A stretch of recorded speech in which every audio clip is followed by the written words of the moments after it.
ದೇವನೂರು ಮಹಾದೇವ ಅವರ ಪರಿಚಯ. ದೇವನೂರು ಮಹಾದೇವ 1948 ಜೂನ್ 10ರಂದು ಜನಿಸಿದರು. ಸ್ಥಳ ದೇವನೂರು, ನಂಜನಗೂಡು ತಾಲೂಕು. ತಂದೆ ನಂಜಯ್ಯ, ತಾಯಿ ನಂಜಮ್ಮ. ವೃತ್ತಿ ಅಧ್ಯಾಪಕರು, ಬರಹಗಾರರು ಮತ್ತು ರೈತ. ಕೃತಿಗಳು ಕುಸುಮಬಾಲೆ, ಕೈಗೆ ಬಿದ್ದ ಅಕ್ಷರ ಇತ್ಯಾದಿ. ಮೈಸೂರಿನಲ್ಲಿ ವಿದ್ಯಾಭ್ಯಾಸವನ್ನು ಪಡೆದರು. ಮೈಸೂರು ಮಹಾರಾಜ ಕಾಲೇಜಿನಿಂದ BA ಪದವಿ ಪಡೆದ ಇವರು ಮೈಸೂರು ವಿಶ್ವವಿದ್ಯಾಲಯದಿಂದ MA ಪದವಿಯನ್ನು ಪಡೆದಿದ್ದಾರೆ. ಕೆಲಕಾಲ ಮೈಸೂರಿನ CIILನಲ್ಲಿ ಕೆಲಸ ಮಾಡಿ ಅಲ್ಲಿಯ ವೃತ್ತಿಗೆ ರಾಜೀನಾಮೆ ನೀಡಿ ವ್ಯವಸಾಯದಲ್ಲಿ ತೊಡಗಿದ್ದರು.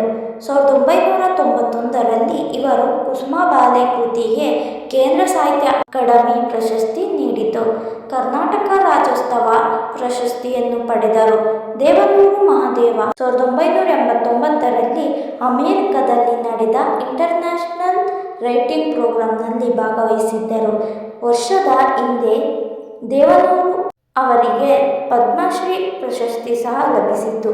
ನೋಡು ಮತ್ತು ಕೂಡು ಎಂಬ ಕೃತಿಯೊಂದಿಗೆ ಗಾಂಧಿ ಮತ್ತು ಮಾವು ಎಂಬ ಕೃತಿಯನ್ನು ಇವರು ಅನುವಾದಿಸಿದ್ದಾರೆ. 2016 ಕುವೆಂಪು ರಾಷ್ಟ್ರೀಯ ಪ್ರಶಸ್ತಿಯನ್ನು ದೇವನೂರು ಮಹಾದೇವ ಅವರಿಗೆ ನೀಡಿ ಗೌರವಿಸಲಾಗಿದೆ. ಎದೆಗೆ ಬಿದ್ದ ಅಕ್ಷರ, ಭೂಮಿಗೆ ಬಿದ್ದ ಬೀಜ, ಎದೆಗೆ ಬಿದ್ದ ಅಕ್ಷರ, ಇದೆಲ್ಲ ನಾಳೆ ಫಲ ಕೊಡುವ